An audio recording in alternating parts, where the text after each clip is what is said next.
Good morning, bloggers.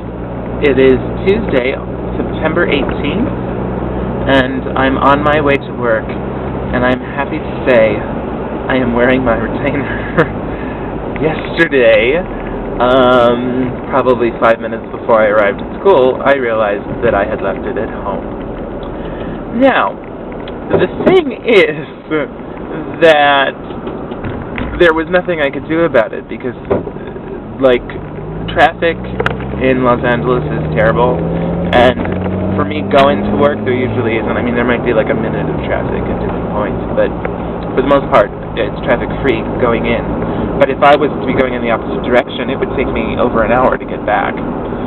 So, forgetting my tooth at home was not going to be reason to be late to work. And so I just had to suck it up and assume that most people are not spending a good deal of time staring into my mouth, and so therefore it would not be problematic that I was toothless, because it's on the side, and But of course, I was very self-conscious of it, First of all, there's the fact that the first day of school, I apologized to every class about the fact that I would be spitting all over them because I was wearing the damn retainer. Then, to find the day I'm not wearing the retainer, I was spitting more yesterday than I have spit ever before. But the opposite, that because I'm so used to wearing it now, and not just wearing it, I feel like I have to sort of hold my mouth in a different way to keep myself from spitting all over people. And so then without it, because I didn't have this big piece of plastic in the top of my mouth, and, I'm secreting saliva from my gums, I mean, forget it. Spitting all over the place. It was just horrible. Horrible. So it made for a very weird day, to say the least, because I'm constantly unaware of, whether I'm spitting on people or not. And there were, a few moments in the day when I noticed, people were looking at me, and I thought, they're looking too closely. They're seeing. They know. They see. They know. Obsessed. So anyway, that was yesterday. It was a hoot. Yesterday was a very good teaching day. Things went very well in class. I have my English students. They were working in groups, and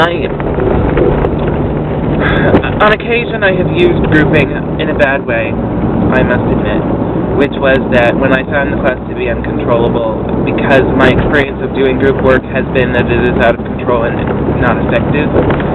I mean, if I thought the class was out of control, I would put them into groups so that I wouldn't have to feel bad about the fact that they were out of control. But that was not what I did yesterday. Yesterday, it was purposeful.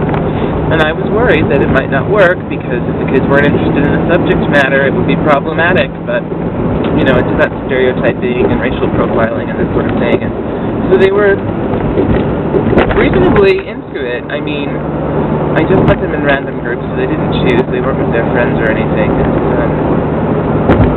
It was largely successful. There were a couple of groups who did not really do what they were supposed to do, but whatever. None of them finished what I wanted them to, but there really wasn't time. So today we'll finish their little group project they're doing on these key terms, stereotyping and anti-Semitism and race, this sort of thing. Then they'll present it to the class, and then we're going to, what are we doing? Then we're going to start looking at this article that they're reading about a racial, it's not so much about a racial profiling incident so much as it is about somebody who is opposed, obviously, to racial profiling and giving examples of situations where somebody has been stereotyped and profiled and that sort of thing, which is supposed to, parlay the students to finding a subject that they are passionate about and writing a persuasive piece about it. Structure. That's what I must keep telling myself as I dig out my old persuasive materials and find a way to update them for older students, since I've done them only with 14, 15, 16, as opposed to 17. So that's it. I'm off to work. Enjoy your day.